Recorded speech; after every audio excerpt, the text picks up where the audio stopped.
one of the person, the former president who had, maybe I will say, a good kitchen cabinet of professionals was Mwai Kibaki.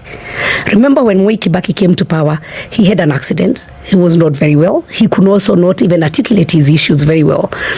And I don't even remember anywhere that Mwai Kibaki at his term, even within the mountain, associated himself with the mountain or even came and stood.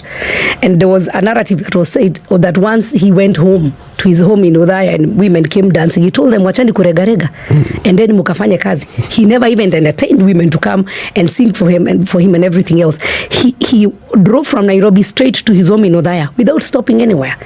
But work was being done. Thika Super Highway was built. He had Professor, I think, Nico and Johi. There were a few other people who were kitchen cabinet who made things, and Akina Mudhaura, who made things move. Not necessarily President Kibaki, but with his blessings. And I think with our current president, he seemed to be doing everything. He seemed to be the person making decisions. He seemed to be the person going to the ground to launch.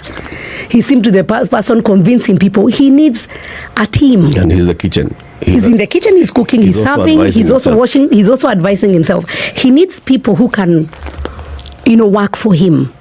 Let the cabinet secretaries go and launch those projects. Let the PSs go and do the feasibility studies. Let them do their job. Yes. So let him sit and do at the higher level. Chair the cabinet and take time off so that he's human. He's not a machine. He cannot handle everything. And at one point he'll break down and he'll make decisions that are not good decisions because he'll work under pressure. What makes you think those decisions are not being made even now? Sorry? What makes you think those bad decisions are not being made even now?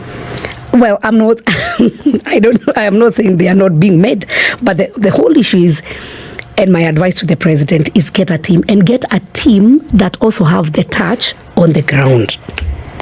Because if today I walk in Murang'a or I go to the market, people will talk to me and they'll tell me this is what is happening. But there are people who have no feel, who have no contact, but they have this theory and they have studied, and so they will work on things like theoretically. But in reality, some of those things will not work. And I would also say this to the president, especially the person who drafted for you the finance bill. That is your enemy. That is an enemy of Kenyan. And that is a person who wanted you out of power. That is actually a person who wanted you to lose. To fail. To fail completely. And that is the reality. So let him, he said, I think he said he was to reduce the number of advisors.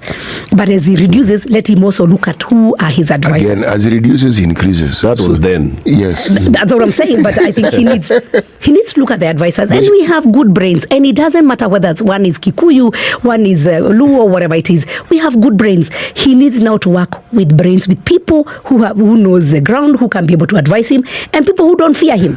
Because there are also people who just want to say yes, sir.